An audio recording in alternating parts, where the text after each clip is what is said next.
Welcome to the deep dive.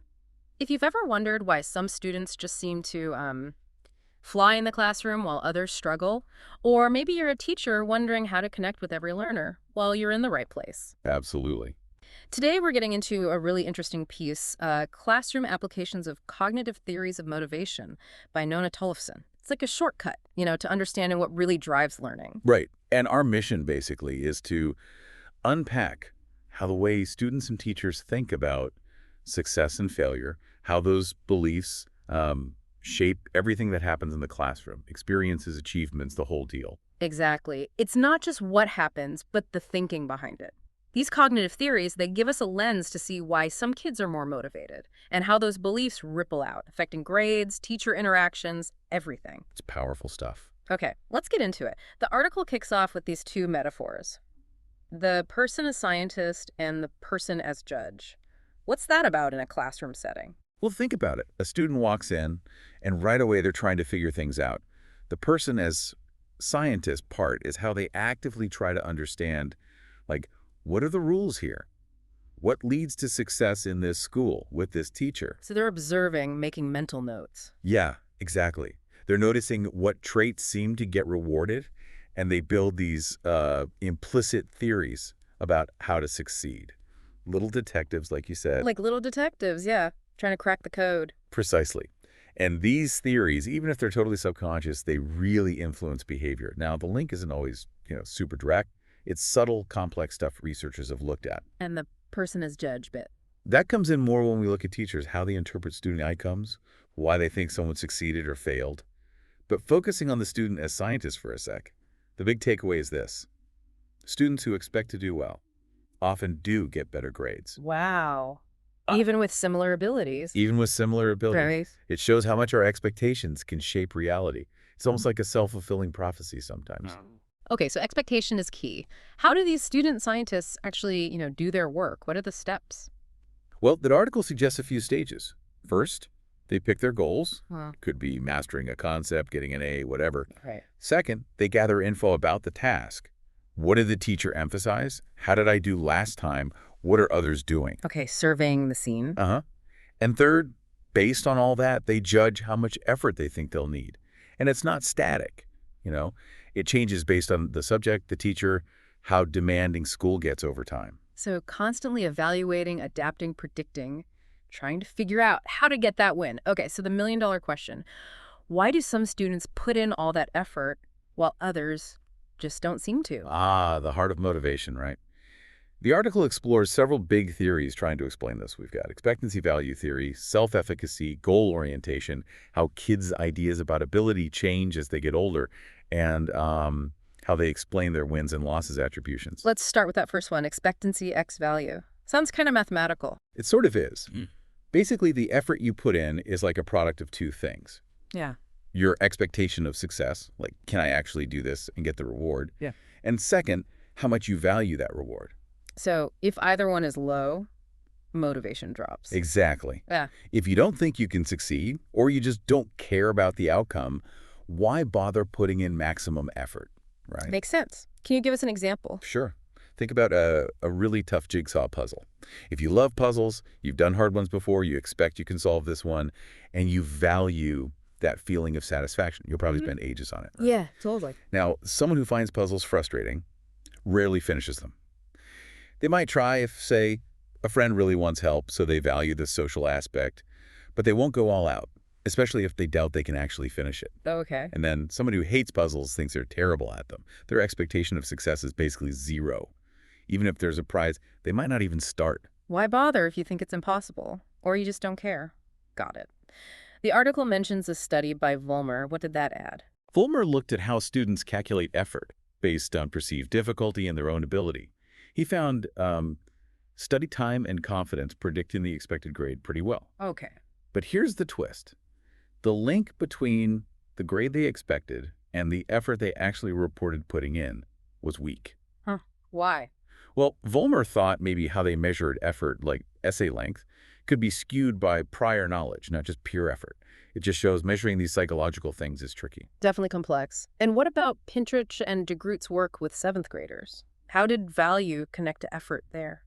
They found that when seventh graders thought schoolwork was important or interesting when they valued it, they used better learning strategies, like rehearsing info, checking their understanding. Right, active learning. Exactly. Right. And those strategies were linked to higher grades.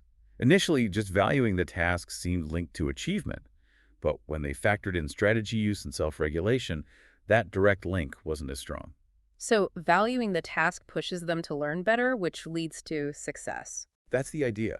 Valuing achievement unlocks more effective learning behaviors. Okay, that makes sense. Let's shift to a really big one. Bandura's concept of self-efficacy. How does that influence motivation? Self-efficacy is basically your belief in your own ability to succeed at a specific task. Bandura's theory has two core ideas. First, we look at our past successes and failures and set future goals based on that. We avoid stuff we think is beyond us, right? Sure. And second, we set personal standards. Meeting those standards gives us self-satisfaction. And that internal reward, that feeling good about yourself, can actually be way more powerful than, say, getting a good grade or praise. So it's that inner confidence that I can do this feeling. Pretty much. And Bandura says these beliefs strongly predict if we'll even try something and if we'll stick with it when it gets tough. High self-efficacy. You tackle hard tasks, you persist. And low self-efficacy. I might do the minimum or just give up easily when you hit a snag. The article distinguishes between outcome expectations and efficacy expectations. Break that down for us. Okay, yeah. An outcome expectation is believing a certain action leads to a certain result. Like, if I study hard, I'll get an A. Right. Cause and effect. Exactly. An efficacy expectation is believing in your own ability to actually do that action. I believe I am capable of studying hard and effectively. Ah, so you can believe studying works, but not believe you can do it. Precisely. Bandura says real confidence and persistence come when you have both high outcome and high efficacy expectations. You believe it's possible, and you believe you've got what it takes. Low efficacy, even if you believe the outcome is possible, leads to discouragement. It's like knowing the recipe but doubting you can bake. That's a crucial difference. Believing in the goal isn't enough. You need to believe in yourself. So how do these efficacy beliefs actually form? Bandura points to four main sources. The biggest one is performance accomplishment, basically, succeeding at tasks. When you master something, your confidence grows. Makes sense. Experience builds confidence. But crucially, the article notes success on super easy tasks or getting tons of help doesn't really build efficacy much. You need to attribute the success to your own effort or skill. Okay, what else? Then there's observing others, vicarious experience. Seeing someone similar to you succeed makes you think, hey, maybe I can too. Third is verbal persuasion, being encouraged, told you have what it takes. And fourth is physiological arousal, how you interpret your body's signals, like nervousness before a test, seeing it as excitement, not dread. So teachers need to create chances for mastery, but also help students see it's their effort paying off. Pintrich and DeGroot came up again, connecting self-efficacy and learning strategies. Yeah, their later work suggested self-efficacy doesn't just directly boost grades. It seems to fuel the use of effective strategies. Kids who felt more confident were more likely to plan, monitor their learning, use good study habits. Ah, so efficacy enables the how of learning. Exactly. It acts like a catalyst. It motivates students to do the things that actually lead to success. Fascinating. It's not just, I think I can. It's that belief pushing you to figure out how. What does this mean for teachers, practically? Well, the article stresses teachers first need to establish that means-end belief, that using good strategies does lead to better results. Then, help students believe they can actually use those strategies. Okay. And managing task difficulty is key, too.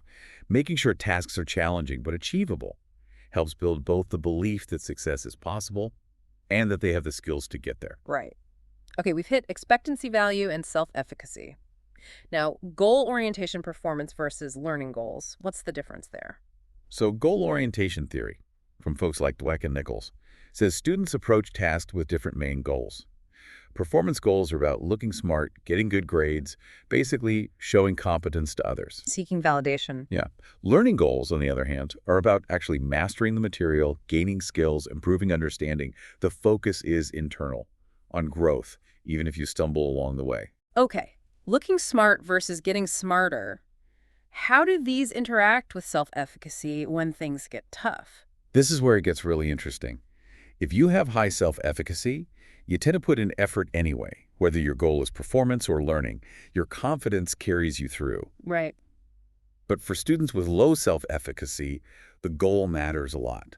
If they have performance goals and fail, they're likely to think, see, I'm just not smart, and then they withdraw effort. Oof, that's tough. But if a low self-efficacy student has learning goals, failure isn't seen as proof of inadequacy.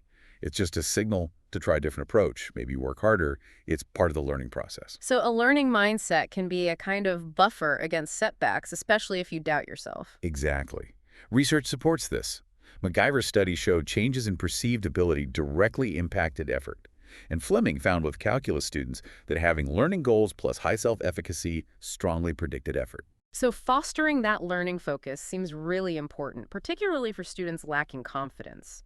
Let's talk about how our concept of ability itself changes with age. Nichols and Butler's work.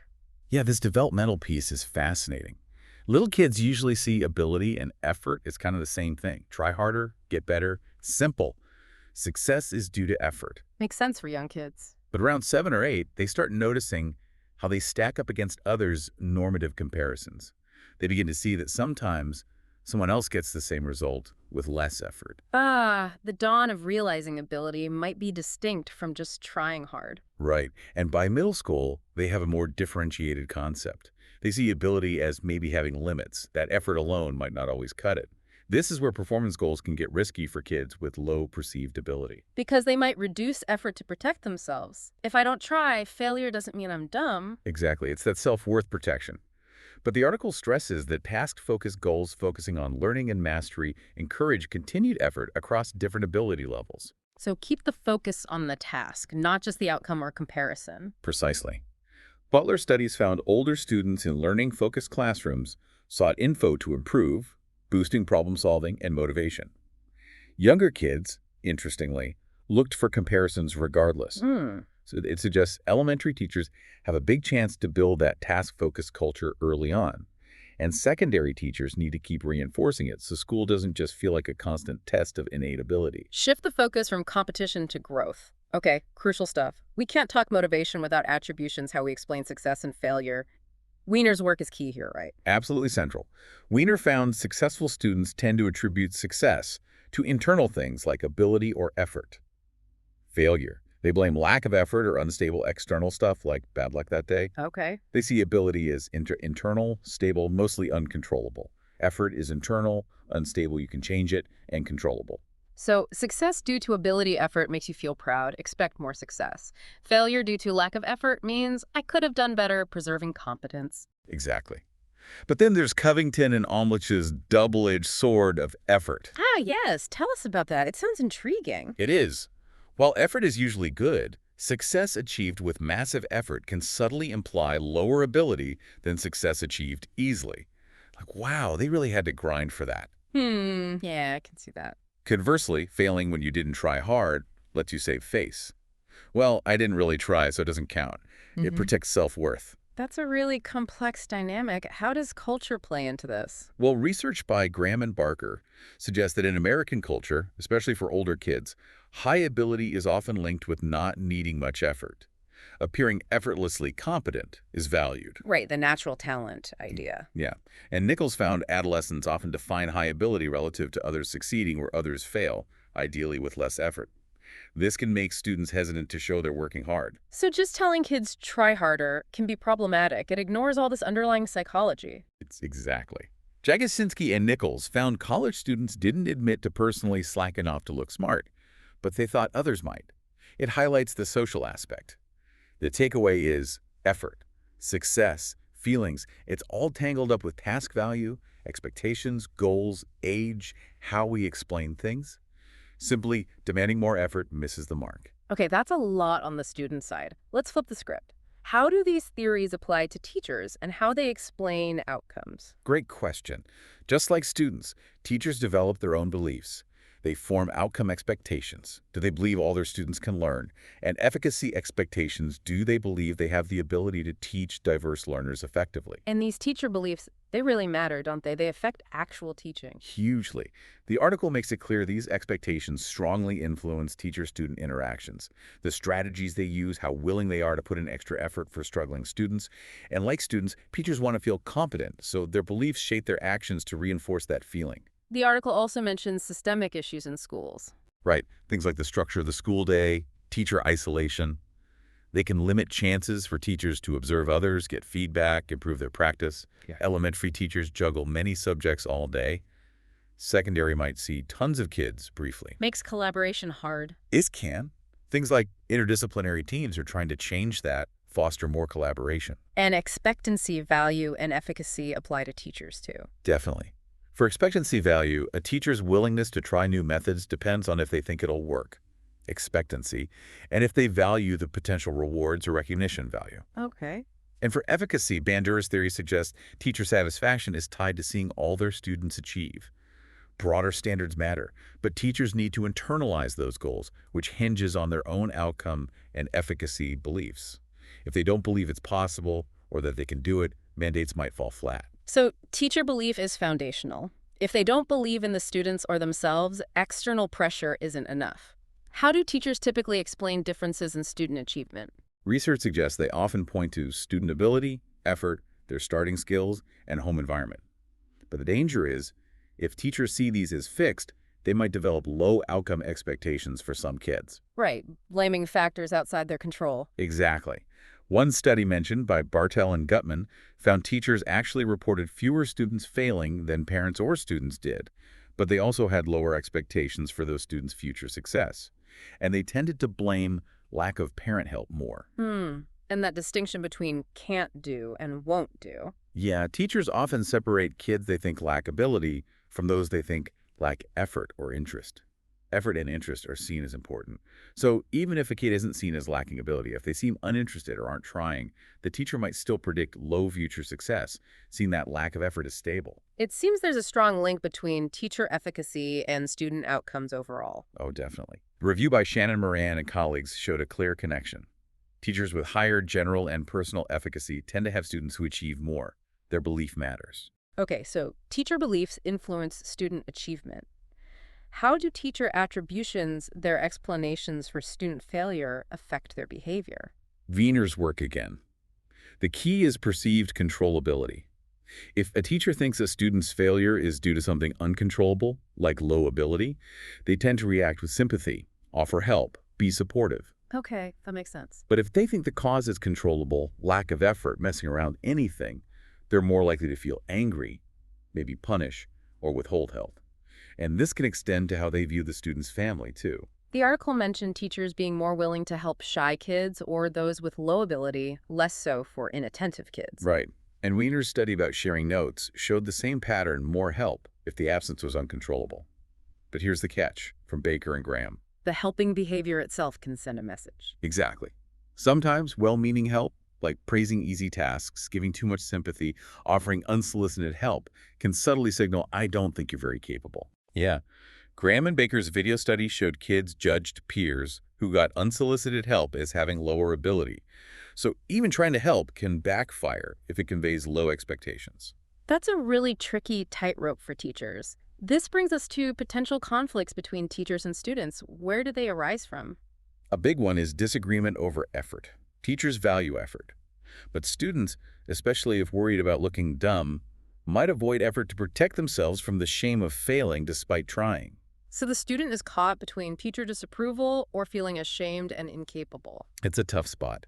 They choose between the teacher's anger or neglect or their own internal feelings of shame and low ability. How do you address that conflict? The article suggests tackling those underlying beliefs, that high effort means low ability, and that ability is fixed. Teachers can help by setting achievable tasks that require effort, promoting learning goals over just performance, and defining success as improvement. Combating that learned helplessness idea. Exactly. Where kids feel they just can't succeed, so why try? Attribution retraining programs can help teach students to see effort as key to success. Skinner's idea is you have to target the specific belief, like the effort achievement link. So understanding motivation theory is vital for teachers. Absolutely. Ames stresses this for teacher training. And importantly, avoid just saying try harder. It can backfire. Focus on task involvement, mastery feedback, not just relative performance. Forkilton and Nichols found classrooms often feel competitive anyway, so teachers need to actively build a learning focus. Another conflict source. Different views on acceptable reasons for not trying. Students might say, boring, too hard, stuff outside school. Why do teachers resist these? Well, partly it might feel like a critique of their teaching.